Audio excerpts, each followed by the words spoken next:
The main event of UFC 249 between Khabib Nurmagomedov and Tony Ferguson has been cancelled, and this is the fifth time that this fight has been cancelled, and this time it took a global pandemic to do the job. I mean, seriously, you cannot make this stuff up. Dana White pushed really hard for this fight to happen, but well, it wasn't meant to be, and it is not gonna happen.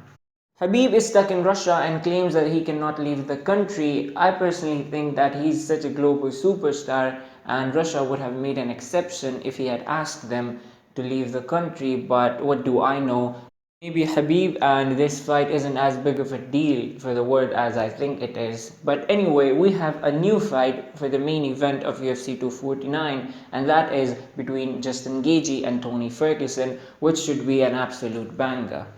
Props to Justin Gaethje for taking the fight on such short notice, especially when the fight is against the boogeyman of the lightweight division, a man who has been on a run of 12 straight victories in the UFC in Tony Ferguson. And I'm here to predict the outcome of the match and compare different attributes of the fighters and talk about different aspects of the fight itself. I'm going to be giving marks out of 10 to various attributes of the fighters, and then at the end I'll get a total sum to see who comes out on top and who is the better fighter, numerically at least. The first thing that we're going to talk about is striking. Now both of them are excellent strikers in their own way. Tony Ferguson is long and likes to use his range and has a devastating jab and can rearrange your face with his jab. Tony Ferguson also throws some brutal elbows which fighters don't see coming because they are from such awkward angles, and those elbows cut them up really bad. Once the fighter starts bleeding, that blood can get into their eyes, which makes it difficult for the fighter to see, and if you cannot see, you cannot fight properly. Also, the cut can be so bad that it can actually cause a doctor's stoppage, like it happened versus Donald Cowboy Cerrone and Anthony Pettis. Justin Gaethje, on the other hand, is the complete opposite because he likes to get into the metaphorical phone booth and throws with reckless abandon. Justin Gaethje gets 7 out of 10 for his striking, while Tony Ferguson gets 8.5 out of 10 for his striking, because I think Tony Ferguson is a lot more technical about his striking and has a lot more in his arsenal when it comes to striking than Justin Gaethje. Tony Ferguson has so much variety in his striking. He throws at his opponents his fists, his elbows, his knees, his kicks, while Justin Gaethje on the other hand mostly uses his fists. So therefore, Justin Gaethje gets 7 out of 10 and Tony Ferguson gets 8.5 out of 10 when it comes to striking. The next thing that we're going to talk about is one-punch knockout power. Now, Tony Ferguson has 12 knockout victories in his career and 5 knockout victories in the UFC. 3 out of those 5 have been doctor stoppages. Which means that Tony Ferguson doesn't really possess that one-punch knockout power. He just overwhelms the opponent with his volume and just gasses them out until their will to fight breaks, or he just cuts his opponents so bad that the doctor steps in and stops the fight. Justin Gaethje, on the other hand, has 18 knockout victories in his career. Justin Gaethje, on the other hand, does possess that one-punch knockout power. His most recent victims were James Wick, which I don't think really counts because everyone knocks out James Wick, but he also knocked out Edison Barboza and Donald Cowboy Cerrone. So yes, Justin Gaethje does possess that one-punch knockout power, therefore he gets 8.5 out of 10 for his knockout power. On the other hand, Tony Ferguson gets 6 out of 10 for his knockout power. We're going to talk about chin. Now, Tony Ferguson has been dropped a few times, but he has never been knocked out. On the other hand, Justin Gaethje has 2 losses, and both of them have been by knockout to Eddie Alvarez and Dustin Poirier.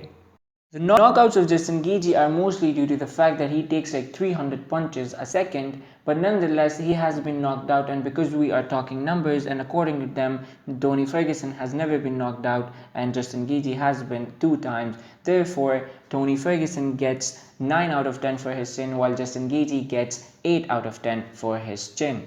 Because Justin Gaethje is prone to getting knocked out.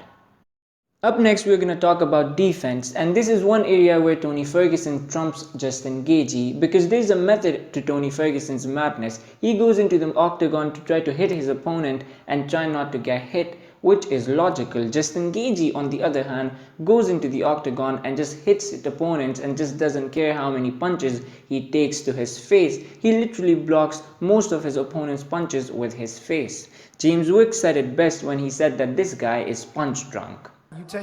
You take 10 significant strikes per minute, that's 50 shots a round.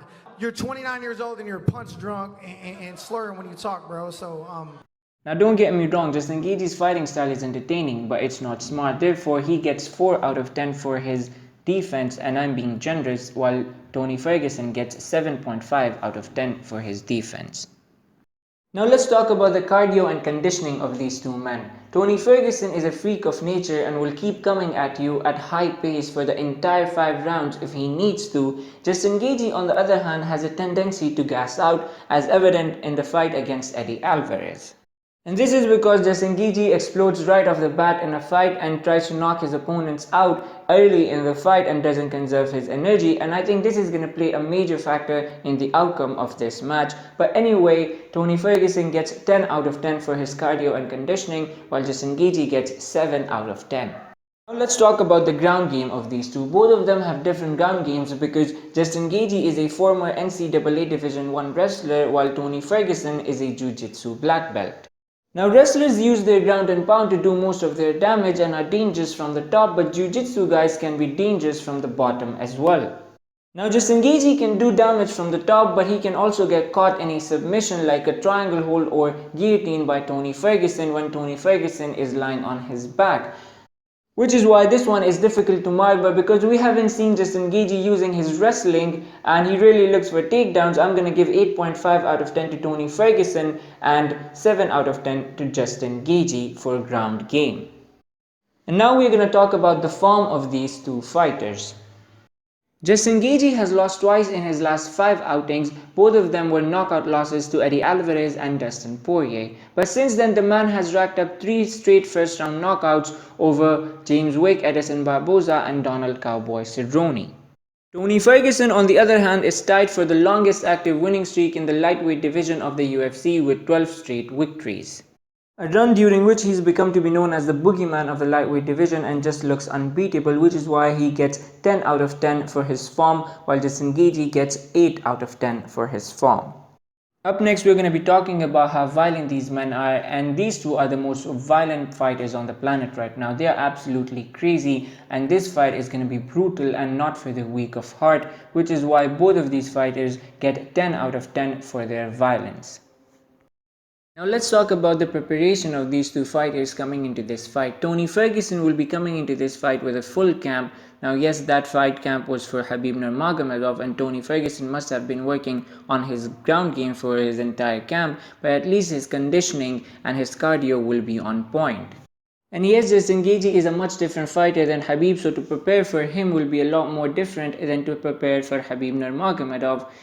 And if Tony Ferguson is still training, he's going to be making some changes to his training sessions. Justin Gaethje, on the other hand, took this fight on a less than 2-week notice and will only have 10 to 12 days to train for this fight, which I do not think will be enough to beat a fighter of the caliber of Tony Ferguson. Now both of these fighters have a very short time to train for each other, but I think it is better to have a full camp for another fighter, for a different fighter, than to have no camp at all, and which is why Tony Ferguson will be coming into this fight a little bit more prepared, or relatively more prepared than Justin Gaethje, which is why he's getting 6.5 out of 10 and Justin Gaethje is getting 4 out of 10. Now summing up all the numbers, we get this, and it clearly demonstrates that Tony Ferguson is a better fighter. He holds the advantage in all areas except for the knockout power.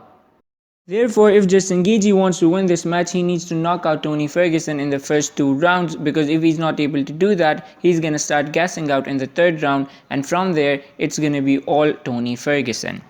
Also, if Justin Gaethje goes into this fight with the same game plan as in his previous fights, and that is to take 3 billion punches to the face, then it is going to be a brutal night for him. Because it will take Tony Ferguson only 2 or 3 elbows to cut Justin Gaethje up, and if he got cut, things are going to get even more difficult. But Justin Gaethje is capable of shocking the world by knocking Tony Ferguson out, and because this fight is for the interim lightweight title and the winner will be set on a collision course with Khabib, the likelihood of Justin Gaethje winning increases significantly, because when it comes to the match between Tony Ferguson and Khabib, there are some supernatural forces involved in preventing this fight from happening.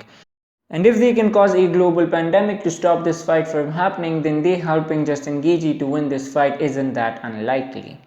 But one thing is for sure, that this is going to be a crazy fight, and when it's done, maybe a fight of the year contender.